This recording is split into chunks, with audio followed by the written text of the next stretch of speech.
Arkashauskas. We thought Bliss was a silly name, so we didn't care about Arkashauskas, but anyway. So the point is, we called him Stasi, you know. My auntie met him, she was like 40-something and married him. I think she was desperate to have a husband, he was desperate to get a wife to do his cooking for him, you know. He's a typical peasant, one with peasants. But he'd been in a war, he'd been a policeman in a war in Germany. And then it was part of a secret plan the CIA deprogrammed him. So he must have been a Nazi, I'm sure. And he came into this family, married into my family, with there were 7 children. My mother had all these gay, she was a musician, so all these gay men who were her students. You know, we had Jewish friends. I mean, he must have thought, what, this family, God knows, you know, he was desperate. But he was quiet about it, he didn't say much. The point I'm getting at is this, he was a typical peasant. They bought property up by the river, we're between Victoria and New South Wales. He was a countryman. You know, he had a massive garden, acres of grounds for veggies, and then he would do quails, quail, you know, those little baby birds, he'd kill quails in the quail season, ducks in the duck season, chickens in the chicken season, eels in the eel season. Do you understand? He was a really serious man who got all the food in. You know, the fish, the eels, the quails, the ducks. What else did he kill? Jews? No, he didn't kill any Jews. There weren't many Jews in Australia, I don't think. Anyway, the point is, he was a really nice guy, you know. I mean, we loved old Stasi. He'd fight and he thought, you know, just a bit weird, and he didn't say much. He's not a very happy man. But the point, what I'm getting at is this. I never thought about fishing, okay? My father went fishing. I never thought of going fishing because there was no imprint in my mind using the Buddha's view.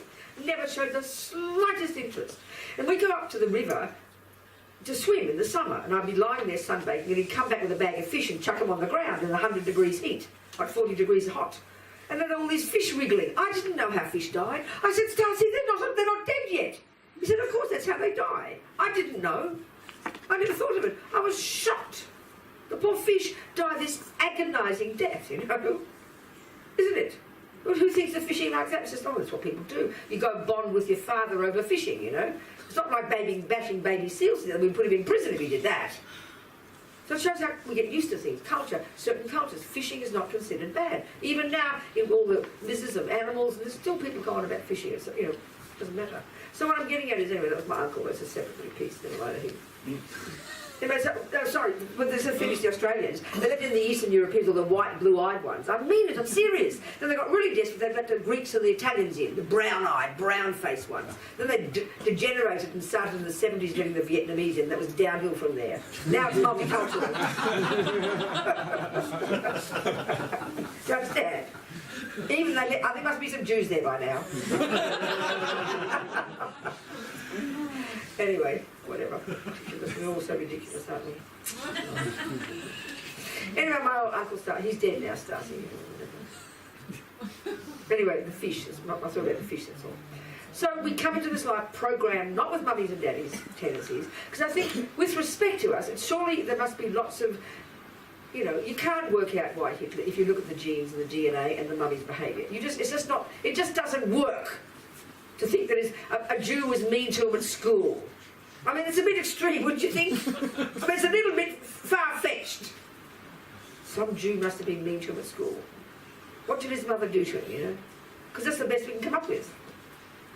I mean, I know I'm a bit sarcastic because neuroscientists are amazing people and I'm being a bit insulting, but get my point, you know? Anyway, we come programmed with our habits. So there are 2 reasons. So there's 2 things happening. One, I'm jealous because it's my habit from being jealous before. But the thing that's fascinating about this is when we feel the pain of when he unfairly cheats on me, because it's true in this life I haven't deserved it. In this life it's true. The pain of when bad things happen to us, and this is why, let's say, the Tibetan thing, all the Tibetans being slaughtered by the Chinese, the Jews being slaughtered by Hitler, the poor old Russians being slaughtered by Stalin, you name it. Just look at history. This is where the pain and our anguish and the intensity, I think, of the suffering in our world is when bad things happen to us that don't seem to have a cause in this life. That's, I think, when we go completely crazy. And I think that's the worst suffering on this planet. Are you communicating with me? If you get cancer because you smoke too much, it's painful, but you kind of can see a cause of it. related to your own behaviour. It's sort of painful when you understand it. But when someone rapes you for no reason, when he's cheating on me for no reason, when especially the big things, that's when we go mad, and that's the source of intense suffering. And the question is, why is this happening? This is a valid question. We should ask it. Now, if you're totally devoted to God, I remember a few years ago in Malaysia, one of those Air Asia planes fell down in the ocean, and they were Malaysians, all the Muslims died. They were Muslims. And one couple, Muslims, were asked, how do you feel about the death of your daughter? And these parents, completely, they said, she belongs to God. He has taken her back. We are content. Now, I find that profound. At least they've got a viewpoint that makes them happy. I mean, how intelligent. Instead of pulling your hair out and going crazy and being raging and angry and how dare one, no one knows. And then the only way you can find is to blame somebody. That's why rage and wars, because you've got to blame somebody. That's why anger. Blame. And especially if you're an innocent victim, then the rage against people who harm innocent victims for us is limitless. We feel completely justified. The Buddha says, we are in this boat together.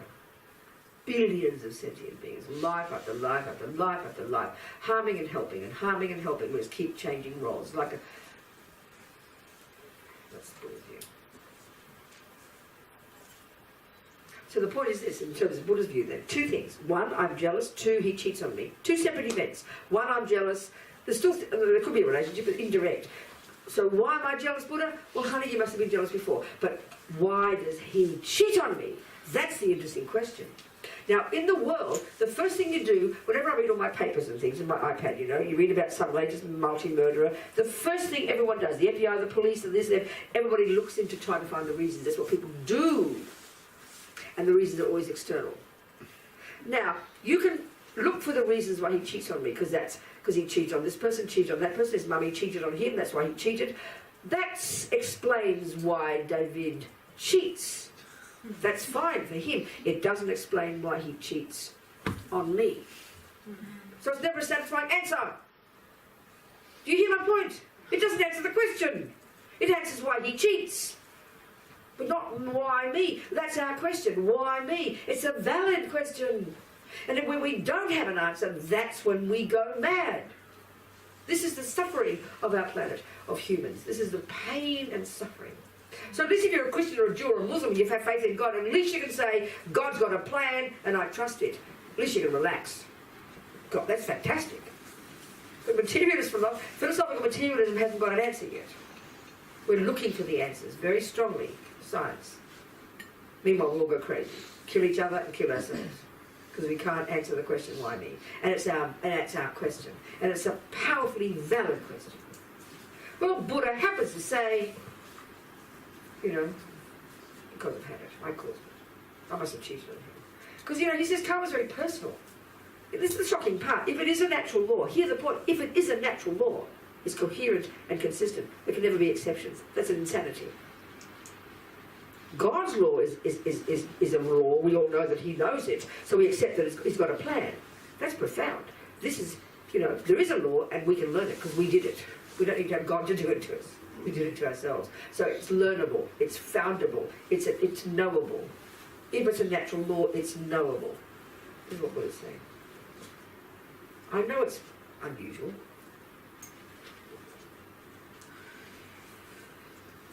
So the implication of it's the point, the experiential implication, but we don't realise what we're saying here, what Buddha's saying here, our minds are riddled with assumptions, riddled with viewpoints, but we're so blind to what's going on in our mind. We don't even think that we have viewpoints. Everything in our mental consciousness for the Buddha is a viewpoint. I think that's the thing, I don't know if I did it for you guys, I do it often, I don't think I did it for you. I said before, maybe I said this one, I forget, maybe one of the classes I said it. When we look at that cup, this is a profound point, try and get it. Well, we have sensory consciousness and we have mental consciousness. Sensory consciousness the Buddha, they are, the consciousnesses, the five, are profoundly limited in their capacity for cognition. We think I see a pretty cup. It's utter nonsense, Buddha says. My eye consciousness can only cognize two things, shape and colour. It's profoundly limited. And this showing us already how we give so much power to our sensory experiences. When I look at David and I'm in love with him, I really believe my eyes are seeing a divine person. When I'm attached to that chocolate cake, we really believe I'm seeing a delicious chocolate cake. Think about this for a minute. It's really incredible. If it's not your eye consciousness, if your eye consciousness can only see shape and colour, where's delicious cake, divine David, pretty cup coming from? It's clear. Well, what happens is, quicker than Google, your mental consciousness is accessed. And that's, the Buddha has two things about the mind. One is that there is nothing you ever seen, heard, tasted, touched and smelt or thought about since beginningless time that is not programmed in the mind. And I just mean, not just even programmed, but kept there as images. One Lama said it's like we're shooting a movie all eternity, and everything is stored and we play out the movies later. So it's bare information just goes in and stored in our memory as just bare information. The other way the mind works is the karmic one, leaving seeds based on it, leaving seeds in the mind based on whether delusion or virtue, which then ripen as happiness and suffering. So everything is experienced by the mind, processed by the mind, stored in the mind. That's why we can have clairvoyance. There are so many experiences we have like that we know about. I remember on YouTube I saw this 10-minute little video of this young American woman who was always depressed. Her mummy left her when she was a little baby. She was left to take care of daddy and the children. Then she grew up and became married and had babies. Always got depressed. She was a very nice girl. Always got depressed. So she tried to kill herself. And so what happened is that she had this crystal clear visions, she said, of every major experience from the second of her birth.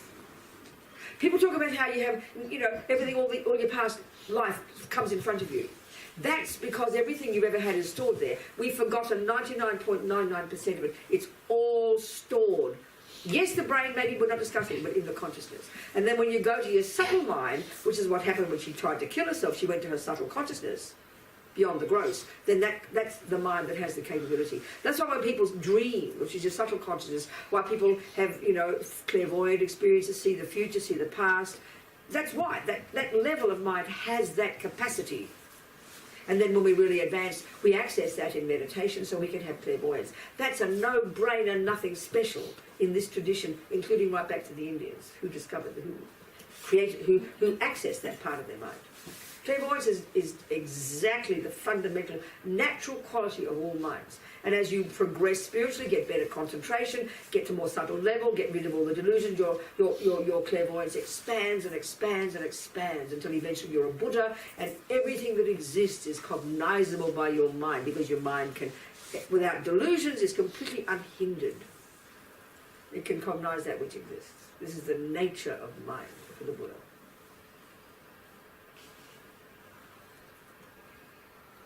So she had perfect memory, crystal clear from the time she was born.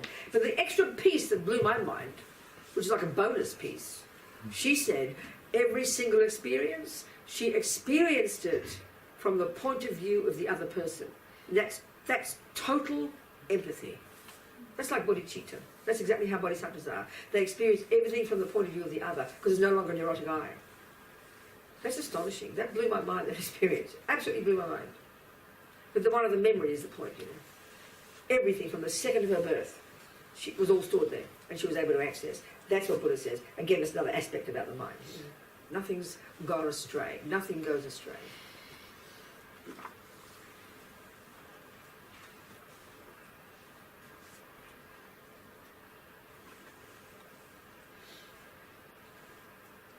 So the experiential implications for a person who has faith in God is those two, that mummy and daddy. They weren't tortured, they weren't pulling their hair out, they weren't freaking out, they weren't raging, they weren't trying to sue somebody, they weren't getting upset, they didn't feel like victims. They said, God, she belongs to God.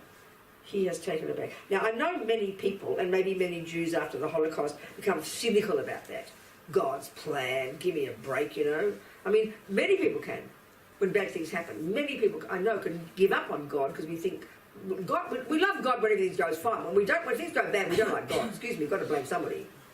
So we get very mad at this concept of God. That's okay, whatever. But I'm just saying, if you have faith in God, he's got a plan. Well, Buddha says there is a plan, but no one's preordained it. It's not a preordained plan. It's a law. There's no preordained for a garden, but if you grow a garden, you know what's going on. You use the laws. So we can learn, we have to learn the laws of karma, so we can learn to manipulate them and use them to our advantage, so that we ensure that when we do die, we'll get happiness. At the very least, this is junior school. Then you go to high school and you learn to work on your mind, and you can get more deep and cut the delusions and really get, and then even realize emptiness and quit the whole damn thing. It's all up to us. We are the boss. We are the boss. This is the Buddha's view. It's up to us. So the experiential implication for a Buddhist is accountability, less victim, less blame, less not fair, less self-pity, more courage, more contentment, less anger, less attachment. That's the wisdom wing. That's the consequence of taking the view of karma. That is, and I can see in my own life, I can tell you that's true. I can say that much about, I can say that with confidence. By changing my assumptions, by deciding to take on board Buddha's views as my assumptions, as my working hypothesis, which I've chosen to do. Nobody shoved it down my throat. Working with it, internalising, thinking about it, meditating on it, making it clearer and clearer and clearer for my own mind, getting deeper and deeper and more natural for me to try to apply it, then the consequence is, as I just said, I'm not trying to say I'm so advanced, I'm not. That I can say with certainty. Because what I'm saying is, which is what Buddha's saying, our response to life is in terms of what's in our mind, but we don't think that. As Lama Zopa says, most people on this planet have no idea that what goes on in their mind plays any role at all. I mean, if that's not insanity, I don't know what is. So there's two answers. Why? One, I'm jealous because I was jealous before, I have to take responsibility, and even why is he harmful to me, because I must have been harmful to him. But it's the same with the goodness. Why am I trusting and loving? Because I practiced it before. Why is he kind and good to him when I'm mean to him, or good to him because I've been kind to him before? So then you take responsibility, and you don't, it's just I'm an innocent victim of good things, give me more please, which is attachment. And then I'm an innocent victim of bad things, how dare you, and that's anger. So attachment and anger are viewpoints, philosophical positions based on the innocent victim model. I didn't ask to get born, it's not my fault. Things happen to me fairly and unfair. Good luck and bad luck. Just like all just cross your fingers. That, for me, is the most insane way to live life. That's no wonder we have panic attacks. No wonder we get upset and depressed. That's a monstrous, weird, bizarre way to live life. I haven't proven karma to be true yet, but it seems to be, at least within itself, a coherent view, and I'm happy to work with it. It's helping me become less neurotic. Well, good enough. Be happy for me. You understand? And if and when I prove Buddha wrong, I'm happy to prove him wrong. Meanwhile, I'm enjoying the process, you know. Relax, one step at a time. I thought I was going to talk about something else, but I've been raving on for 1 hour. I'm so sorry. I was going to meditate, actually. I was going to talk about emptiness, and I didn't. I'm so sorry. My goodness.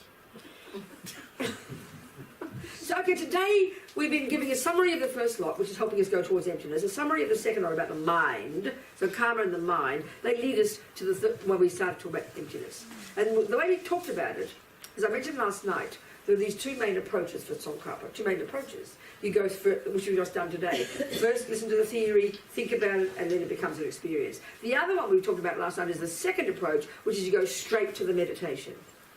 You know, and then from this you get an experience of emptiness, and then you can articulate it. That's a different approach. And that's why the one that sounds all exciting and very much like Dzogchen and very delicious and no theories and no philosophy and how boring. But you actually, to do it properly, got to be quite advanced. But we can certainly try. And the reason, Mama says, the Lama Yeshe says why it is so powerful to help us realise emptiness is because the mind is so extraordinary. They talk about the mind, it's very marvellous. The way they describe the mind in Buddhism, let me get you Lama, and I'll read a bit what Lama says, just to give you some taste. Let me read, Lama, some of the benefits of achieving samatha. That's what the Hindus invented. And you can be forgiven for thinking it's liberation, I swear. So, okay, Lama says, the benefits of samadhi are incredible. And samadhi's not enough. It's just the first step, but it's also inspiring to hear. As your concentration develops, you will go beyond your body. Your mind will be non-conceptual. See, that's something we don't understand. We only know conceptual thoughts and then asleep, that's about it. So there's a subtle level, remember? So it is easy to cut the complex world of the 5 sense objects. To eliminate all the superstitions. That's one of the terms in Tibetan, in Buddhist psychology for the delusions, superstitions, which is exactly right. You're superstitious if you think the cake will make you happy. It's wrong. You believe in something that's not true. In such a unified state, your mind becomes so subtle, so sharp, you can easily eradicate the complex dualistic thoughts. You can touch reality. This is a feature of samadhi. And out of meditation, you can easily deal with your delusions. They are so light, you can stop them immediately. Can you imagine? Amazing. I mean, you'd be like a blissful being. The next one, you experience bliss. In the subtle state of concentration, you experience bliss, ecstatic bliss. Please hear these words literally. Just naturally. The more concentration you have, the more integrated you are, and thus the more rapture, the more bliss you experience. Now, when we hear these words, we think of somebody completely hysterical, shouting and yelling in ecstasy, No, your mind's really quiet. People who have any experiences at all in meditation, and some people will tell you in their experiences, that's good to hear, they all say when you have the subtle level of mind and you do experience bliss, it's astonishingly peaceful. Whereas we think of bliss, and again, I'm not trying to be too gross, but think of sex, It's like we're hyperventilating, we're hysterical, shouting and yelling and puffing and panting. I was exhausting. Just get a bit of pleasure for 1 minute and then you go to sleep. But this is extremely peaceful bliss. They say that. They all say that. Unbelievable. You can't describe the peace. Do you understand? And this is Buddha's point. That is our natural state of mind. That is the natural state of mind. Ooh. So in the beginning, the bliss you experience is physical, which is the grosser level. But as your concentration deepens, as you throw off the layers of blankets of grosser consciousness, you experience bliss exclusively at the mental level. This is because you have stopped perceiving the objects of the 5 senses. You have closed the door to the superstitions. All the contradictory concepts have disappeared. Your mind is now crystal clear. They talk about the mind, the way Lama talks, I'll tell you. I'll just give you Lama's word for the blessings.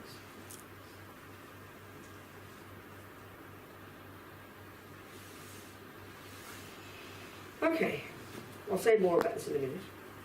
So, okay. What is the mind? So normally we meditate on Buddha's image, on the breath, or on other things. But in Mahamudra meditation, we contemplate our own mind, our consciousness. So what is it? What are its characteristics? From the Buddhist point of view, consciousness or mind has no substantial or physical characteristics. It has no colour or form. You can say it's like space. It has a clear nature, clear light nature. In Tibetan we call it clear, and the definition of mind, normally a definition has 2 parts. The conventional character of a cup is it's a flat bottom clay container. That's the first part of the definition. The second part, which is crucial, tells you its job. It holds my tea. The definition of mind, the first part tells you its conventional characteristics. It is clear. That means it's not physical. That's the meaning. It's got other meanings, but it's not physical. Second part of the definition, its job is to cognize, or the verb to know, or the verb to be aware. They are 3 verbs that refer to the job of the mind, to cognize. Well, the obvious question is, cognize what? Well, the answer is that which exists. Reality. The facts of the universe. So right now, Buddha says, due to all the delusions, the pollution in the mind, they cause us to cognize things that don't exist, such as delicious cakes that will make me happy, such as ugly David who makes me suffer, etc., etc., not to mention mine is my brain, or mummy made me, or all these things which Buddha would suggest are misconceptions. They cloud our mind. So the mind, okay, Lama says it here.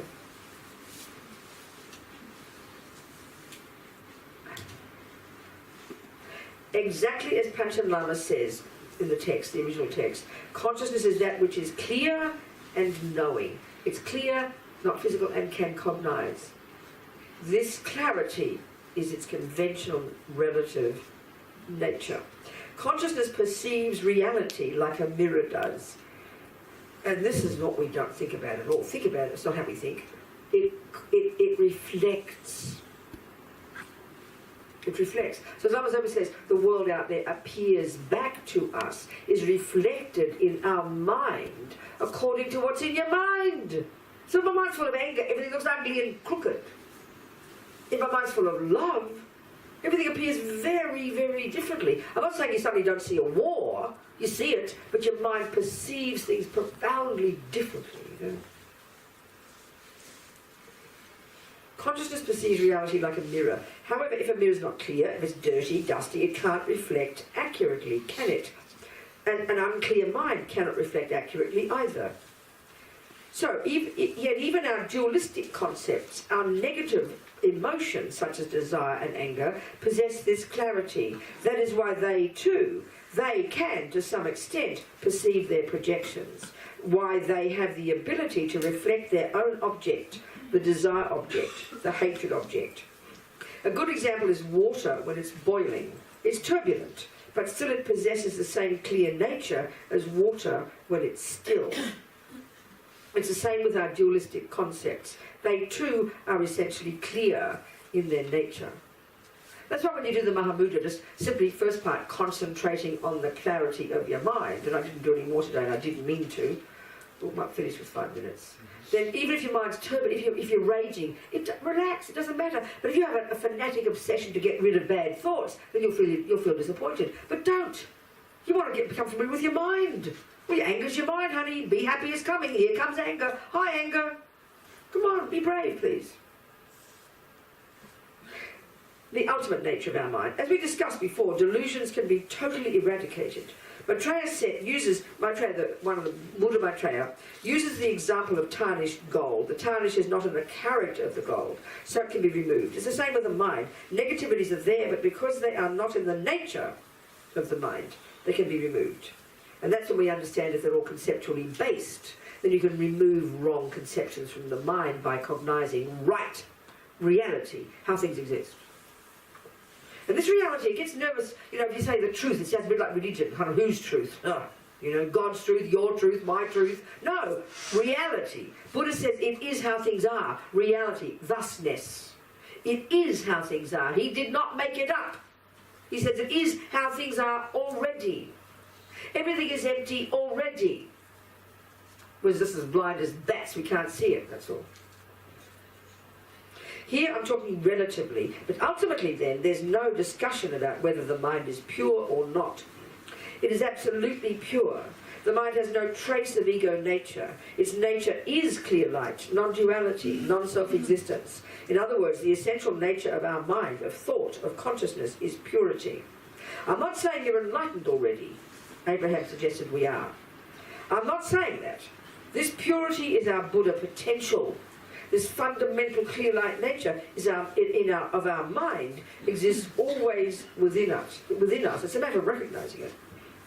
So fundamentally there are two things: our consciousness, the subject, and the world of the sense objects in ordinary daily life, things, people, sounds, smells, and so on. Normally, which how we've been talking, we are distracted by the objects of our senses, aren't we? Most of the time, the arising of our superstitions, our dualistic conceptions, is linked to the sensory objects, including sentient beings. And this is the point that is so shocking when we believe everything our senses tell us. We think our senses are seeing a beautiful person. They're not. It's your conceptual stories making it up. So the point is, like I said, the pretty couple divine David. It all happens so quickly. Because we're so connected to our senses and we don't make a separate division, we're just spontaneous. My eyes land on that shape and colour, and in a millisecond, and I really mean it, quicker than Google, we then access our mental consciousness, which is where the workshop is, which is all the memories, all the stored memories. So all my tastes and then past karma, instantaneously triggered, and he looks divine. That's the fruit of my past virtue that makes him look delicious. From the past, because we've been kind to each other, plus attachment exaggerates it. And I believe it's my senses.